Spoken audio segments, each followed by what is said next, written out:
La coordination des syndicats de la fonction publique exprime ses doutes sur le processus de consultation engagé par le gouvernement au sujet de la réforme du système de rémunération des agents de l'État. Les syndicats craignent un piège du gouvernement. Juliette Bonkungu se dévoile sur le tapis d'honneur de la radio nationale. L'invité de la première de 2018 de l'émission est revenu sur sa riche carrière politique et son parcours professionnel. Elle a aussi parlé du CDP et du pouvoir avec sa verve et le franc-parler qui la caractérise. Vous l'entendrez dans ce journal. Et puis, sécurité, Flintlock 2018 est entré dans sa phase active. Cet exercice militaire multilatéral annuel qui regroupe les forces spéciales africaines et américaines a pour objectif de renforcer les capacités des armées africaines pour la lutte contre le terrorisme. Voilà pour le sommaire. Madame, Monsieur, bonsoir. Bienvenue à cette édition. Un mois et demi après le lancement officiel des consultations sur la refonte des salaires, les syndicats de la fonction publique s'insurgent contre la méthode du gouvernement. Au cours d'une conférence de presse ce matin, ils ont exprimé leur réticence sur le processus engagé depuis le 28 février dernier. Nous demeurons ouverts au dialogue, mais nous restons vigilants, ont-ils dit. Madina Sinou. La réforme du système de rémunération des agents de la fonction publique avait fait des gorges chaudes au sein de l'UAS, l'unité d'action syndicale. Elle a à cet effet adressé une lettre au Premier ministre le 27 février dernier où elle dénonçait la non-implication des organisations syndicales au processus tel qu'amorcé par le gouvernement. À la demande de l'UAS, la coordination des syndicats de la fonction publique s'est donc saisie de l'affaire pour intensifier la lutte. Une lutte qui vise à dénoncer l'inclusion des forces vives de la nation aux négociations. Pour la coordination des syndicats de la fonction publique, cette rencontre tripartite serait un piège du gouvernement pour saper les acquis des travailleurs de la fonction publique. Si on veut garder les forces vives dans le débat là, il faut que la nature du débat, des discussions la change et qu'elle porte sur le budget et la richesse de notre pays et sa gestion. Pourquoi? Parce que habituellement les questions de rémunération, les questions de contrat de travail, c'est entre deux parties. Si j'ai un contrat de travail à signer, c'est entre moi et mon employeur. Je peux me faire assister par une expertise de mon choix. Mais ce n'est pas une tierce personne, une troisième partie. Tu dois discuter de cette question-là entre moi et mon employeur. De toute évidence, un des objectifs qu'il poursuit est d'opposer les travailleurs entre eux, les isoler et leur mettre à dos la population. Pour déjouer ce qu'elle qualifie de piège, la coordination des syndicats de la fonction publique entend user de tous les moyens légaux. Toutefois, elle reste ouverte à des négociations avec le gouvernement. S'il y a un cadre approprié pour en discuter, nous sommes prêts à y aller. Mais si éventuellement le gouvernement s'entête à poursuivre dans sa voie, évidemment, en tout cas pour ce qui est de la coordination des syndicats de la fonction publique, ça veut dire que ce sera sans nous. Et nous nous donnerons les moyens aussi qui sont les nôtres pour effectivement faire prendre en compte d'une façon ou d'une autre notre lecture et nos objectifs sur ces questions-là, même si on n'est pas sur la table de discussion. Cette conférence de presse a également été l'occasion pour la coordination des syndicats de la fonction publique d'annoncer la publication prochaine d'un document d'analyse de fond sur les différentes réformes que le gouvernement entend engager. Pour la coordination, le but du gouvernement est de réduire les rémunérations des agents publics de l'État conformément aux recommandations de la Banque mondiale et du FMI. Voilà le CDP qui poursuit les tournées de remobilisation de ses membres et de renouvellement des instances de son parti dans le pays profond. Edi Komboigo et sa délégation étaient à Banfora dans la région des Cascades hier. Arsène Konditamde. Tout comme à Bodjulasso, les militants du Banfora sont sortis nombreux pour accueillir le président du Congrès pour la démocratie et le progrès.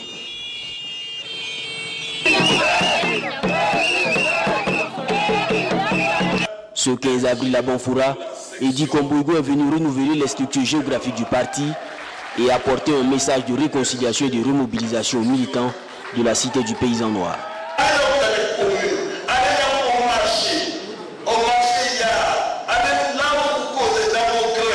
Porter le message de paix, de tolérance, de tempérance.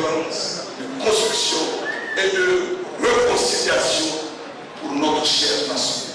Voilà ce que le CDP a comme message et comme tâche pour nos ambitions. Nous allons vers la reconquête du pouvoir. Il se doit donc de venir nous mobiliser, venir au Congrès. Un message bien entendu par le nouveau responsable provincial du parti qui estime que la tâche va être beaucoup plus aisée à accomplir. Je dirais même que la tâche est relativement facile compte tenu des résultats, des piètres résultats que nous sommes en train d'engranger avec ce nouveau gouvernement, ce régime. C'est d'abord abdiquer la peur qui habitait nos différents militants et bon, les rassembler et puis bon, les former pour que en fait ils puissent conquérir le reste de la population. La présence du président du CDP à Banfoura est une marque de considération pour les militants du parti. Les femmes promettent de se battre pour faire rayonner à nouveau le CDP dans la région des Cascades. Les femmes du CDP de la Corée, au regard de votre dynamisme, votre dévouement, votre engagement et votre détermination, promettent de se battre corps et âme pour redonner les blasons du CDP comme ils connaissaient.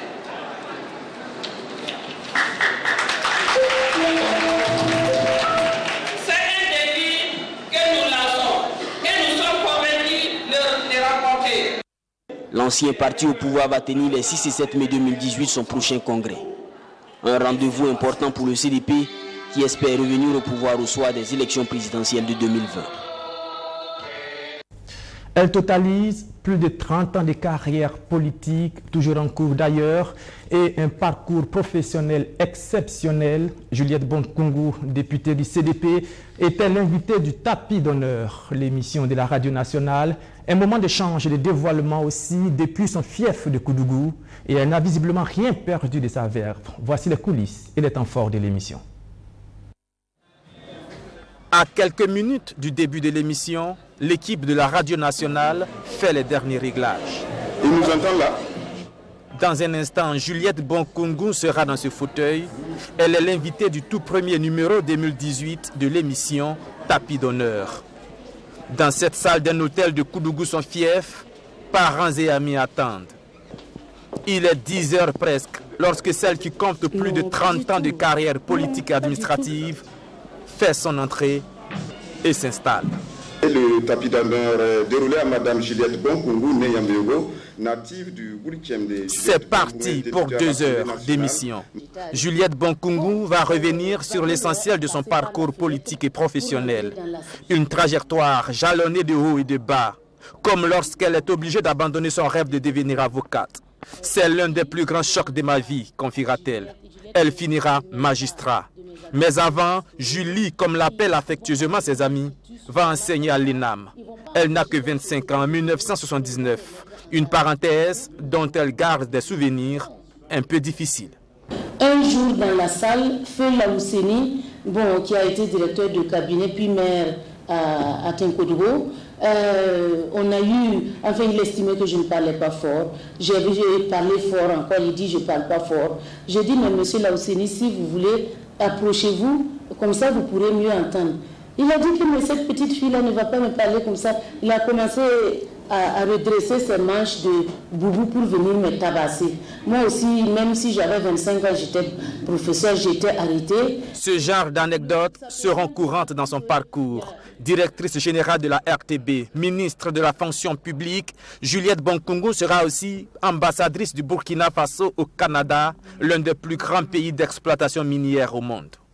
Les gens ne veulent pas le dire, ne l'acceptent pas, mais je me considère comme la mère de la révolution minière au Burkina. C'est vrai qu'avant que moi je ne parte au Canada, il y avait un embryon d'industrie minière ici, notamment Semafo et autres.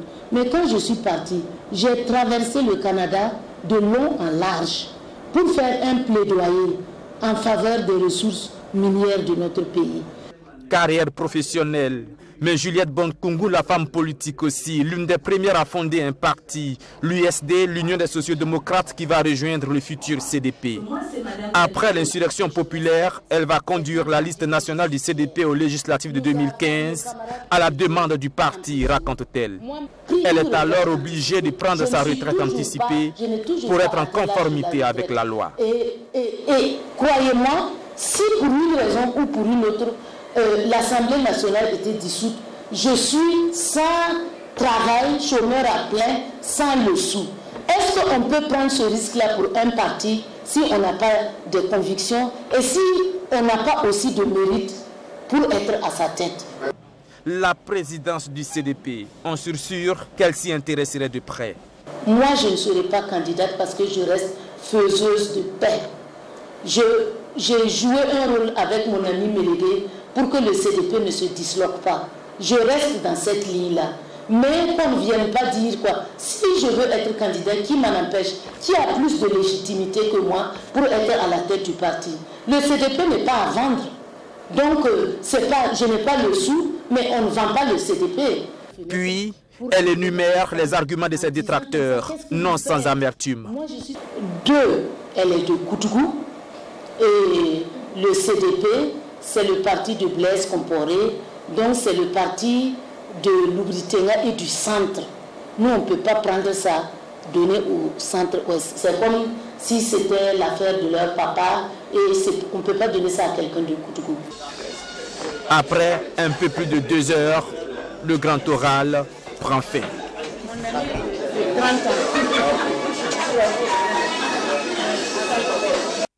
Voilà, et interrogé sur la gouvernance actuelle du Burkina, Juliette Bonkungu ne s'est pas privée de donner son avis sur la gestion du pouvoir par le MPP.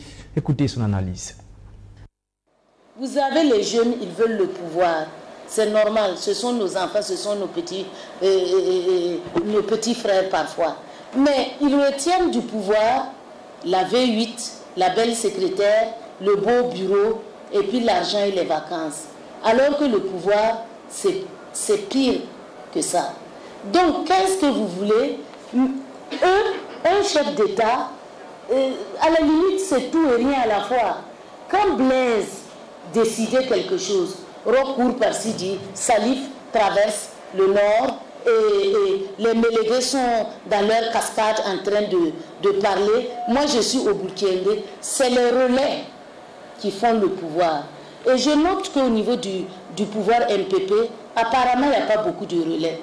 Quand le président Roch dit quelque chose, ou quand l'autre personne, je ne vois pas au niveau de l'opinion les personnes qui sortent du bois pour reprendre ça, expliquer ça, défendre ça. Souvent, sa parole, elle est seule et elle se perd comme ça dans l'air. Mais on ne peut pas, c'est pas possible de diriger comme ça. Un ministre, ça s'engage, ça prend position, ça va dans sa campagne la nuit, travailler, ça explique. Ce n'est pas seulement à Ouagadougou. À présent, ce rendez-vous manqué de distribution des vivres aux populations vulnérables de l'arrondissement 11, l'opération qui était prévue pour ce 16 avril n'a pas eu lieu. Les 27 tonnes de vivres concernées feraient l'objet d'un bras de fer entre la mairie de l'arrondissement 11 et le CONASUR. Plus d'explications avec Luc Pabelgem. Les populations vulnérables de l'arrondissement 11 de Ouagadougou vont devoir patienter avant de bénéficier des vivres du CONASUR, le Conseil national de secours d'urgence. Ces vivres de 27 tonnes arrivés et stockés à la mairie de l'arrondissement 11, le 11 avril, devaient être distribués ce 16 avril, sauf qu'entre-temps, le CONASUR serait revenu pour les reprendre, ce qui n'est pas du tout du goût du maire. Compte tenu du fait que les vivres sont entassés dans les couloirs de la mairie, on a immédiatement lancé l'opération de distribution aux personnes vulnérables parce qu'on a une base de données à cet effet. Alors, notre surprise fut grande lorsque vendredi soir, aux environs de 16 h, j'ai été saisi pour dire qu'il y a un camion à la mairie pour amener les vivres à la CONASUR. Donc, je suis tombé de nuit, j'ai dit mais qu'est-ce qui se passe? J'ai voulu comprendre, il y a un agent de la CONASUR qui m'a dit que les vivres ne devait pas être là où c'est venu. Donc, alors que nous avons un bordereau en bonne et due forme, où c'est écrit noir sur blanc, que les vivres c'est au profit des personnes vulnérables de l'arrondissement 11. Ces vivres seraient donc arrivés à la mairie de l'arrondissement 11 par erreur. En attendant que le CONASUR apporte plus d'explications sur le sujet, le maire n'est pas prêt à laisser filer cette manne qui pourrait soulager un tant soit peu ces populations. Les personnes vulnérables sont ici. On doit les convoquer quelque part en dehors de l'arrondissement 11 pour leur donner des vivres. Nous nous posons la question de savoir est-ce que cette manœuvre-là, à quoi ça répond réellement. Mais ils disent qu'ils vont venir ce matin pour qu'on échange sur la question. Depuis ce matin, nous les attendons. Et donc, pour ne pas avoir, pour ne pas être reproché de quoi que ce soit, nous avons sursis au partage qui était initialement prévu à partir de 9h ce matin. Les 27 tonnes de vivres stockées à la mairie sont composées de 532 sacs de 50 kg de maïs, 20 sacs de riz de 50 kg, 4 sacs de semoule de maïs de 25 kg et de 38 sacs de 25 kg de farine de maïs. Sur le bordereau d'enlèvement du CONASUR, il est bien écrit bénéficiaire, direction régionale de la femme, de la solidarité nationale et de la famille, avec pour objet assistance alimentaire au profit des populations vulnérables de l'arrondissement 11 de Borodogo. Il reste à savoir pourquoi la mairie de l'arrondissement 11 a été confondue au service de l'action sociale. Tout autre chose, et là nous parlons de sécurité. Flintlock, l'édition 2018 de l'exercice militaire multilatéral annuel exécuté par les forces spéciales africaines et américaines pour le renforcement de la lutte contre le terrorisme en Afrique subsaharienne a débuté depuis une semaine. Ce 16 avril, ce sont les forces spéciales maliennes qui se sont mises en évidence. Roméo Koïta. En rang serré, ils avancent sur la même ligne. Dissimulés dans du fumigène, ces soldats assènent un déluge de feu sur l'ennemi pour l'obliger à baisser la garde. Une fois à sa hauteur, ils mettent en place un dispositif pour couvrir les soldats qui s'assurent que la menace est écartée.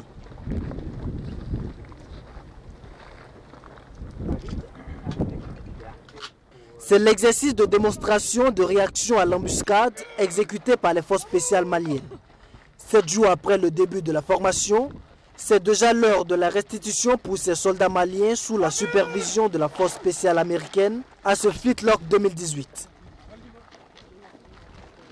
Cet exercice participe aussi à la formation des forces spéciales des pays membres de G5 Sahel, selon l'ambassadeur américain qui l'a affirmé au cours d'un point de presse tenu en marge de l'exercice. Nous soutenons le G5 Sahel et l'opération Flintlock est une partie de ce soutien.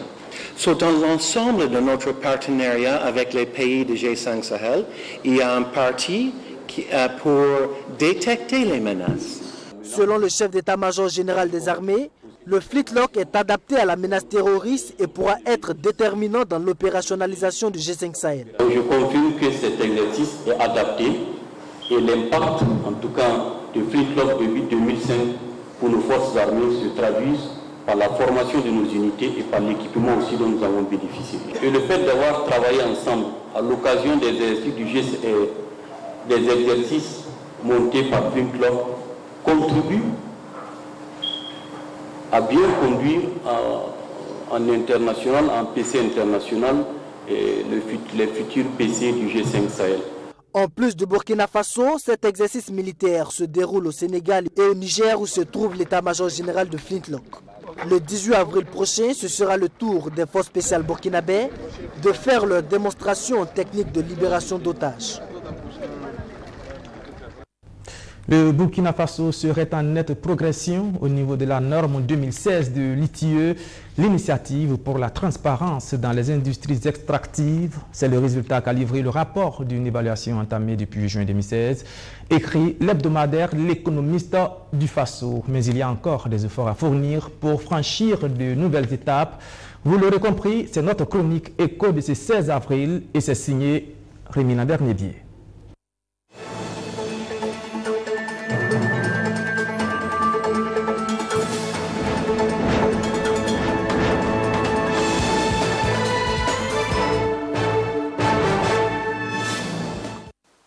Entre 2013 et 2017, le Burkina Faso a été dans une tendance de progrès significatif vis-à-vis de la norme 2016 de l'ITIE, l'initiative pour la transparence dans les industries extractives. La toute dernière évaluation du pays faite en 2018 par cet organisme fait ressortir une régularité de la publication d'informations fiables et ponctuelles sur le secteur minier. Cette régularité est également observée dans la publication des dépenses sociales obligatoires. Le rapport qui a été transmis au chef du gouvernement selon nos confrères de l'économiste du Faso fait aussi mention de la société civile qui, selon l'ITIE, s'est montrée dynamique en matière de veille citoyenne. Cependant, l'arbre ne doit pas cacher la forêt. Ce niveau de progrès jugé significatif n'est tout simplement qu'à un niveau moyen selon les critères de notification de l'ITIE. Le rapport de l'évaluation notifie au Burkina Faso qui devra améliorer plusieurs aspects de la gestion de ses ressources minières, à commencer par la traçabilité des recettes issues de ces industries extractives. Les autorités sont également invitées à faire plus de transparence en publiant le nom des différents actionnaires des sociétés minières. Le rapport souligne également que le pays pêche dans la gestion de l'octroi des permis d'exploitation. L'État est invité à faire preuve de transparence dans le choix de ses représentants au sein de ITIE Burkina et à motiver ses entités participantes à la gestion du secteur extractif à inclure les notions de redevabilité dans leur méthode de travail le plus régulièrement possible. Toutes ces recommandations sont à prendre en compte avant août 2019, date de la prochaine évaluation, et tout effort du Burkina Faso a fourni également des éléments de transparence dans le secteur minier artisanal sera fortement salué par l'ITIE.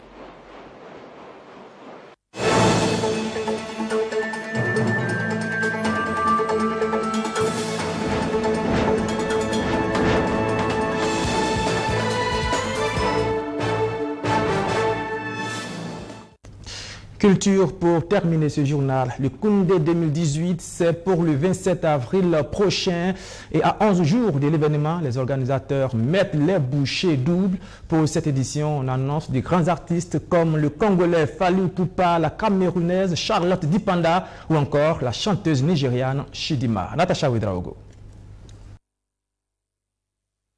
À moins de 2 semaines du grand rendez-vous de la musique burkinabé, les rideaux sont enfin levés sur le plateau artistique. À cette 18e édition des Koundé, ce sont 11 artistes d'ici et d'ailleurs qui vont tenir en haleine le public burkinabé le 27 avril prochain. Au niveau du Burkina Faso, on a invité pour la première fois le ballet national du Burkina. Après le ballet national, il y a un collectif de jeunes filles qui sont de la nouvelle génération. Pour le Burkina toujours, il y a Frère Malcolm qui revient avec un single qui a un fond de trap music, tendance d'Iwaga. Il y a Nathaniel Mingu et Sanabob qui est de retour avec son nouvel album, Le Koundé sera la vitrine qui va lui permettre de donner en exclusivité. En plus de tous ces burkinabés, ce sont Fally Ipupa et Hiro de la RD Congo, Charlotte Dipanda du Cameroun,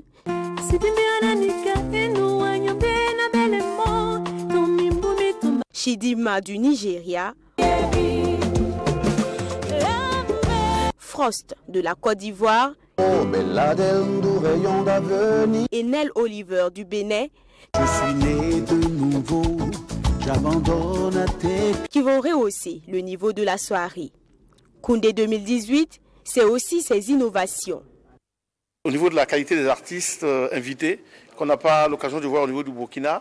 En plus, il y aura, comme je l'ai dit, c'est des prestations d'artistes, c'est un dîner, c'est un défilé de mode. Et il y aura une parade des sapeurs avec l'étoile montante de la SAP congolaise, Norba, qui viendra de Paris. Pour ceux qui ont eu l'occasion de le voir, c'est un grand sapeur. Il y aura le groupe Makoko du Burkina aussi, et puis nos amis de Côte d'Ivoire qui viendront pour la parade au niveau de la SAP. Et puis, vous savez, cette année, on a tous à la mode Coco Donda, donc on rend hommage aussi au créateur Bazemse, qui va nous faire étalage de son talent au niveau de la salle de Palais des Sports. Donc, je pense que l'un dans l'autre, tout le monde sera satisfait. À l'heure actuelle, le vote du public place Abibou Sawadgo en première position avec 49,2% de voix, Don Chab de Batoro en deuxième position avec 34,01% de voix et Awa Boussen en troisième position avec 16,79% de voix.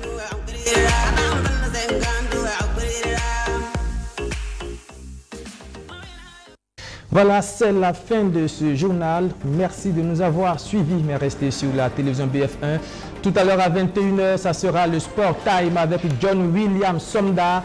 Et puis demain 13h, Alfred Thioye sera ici pour l'édition de la mi-journée. Moi, je vous retrouve à 19h30 ici même pour notre session d'information du soir. Merci de votre fidélité. Bon début de semaine à toutes et à tous.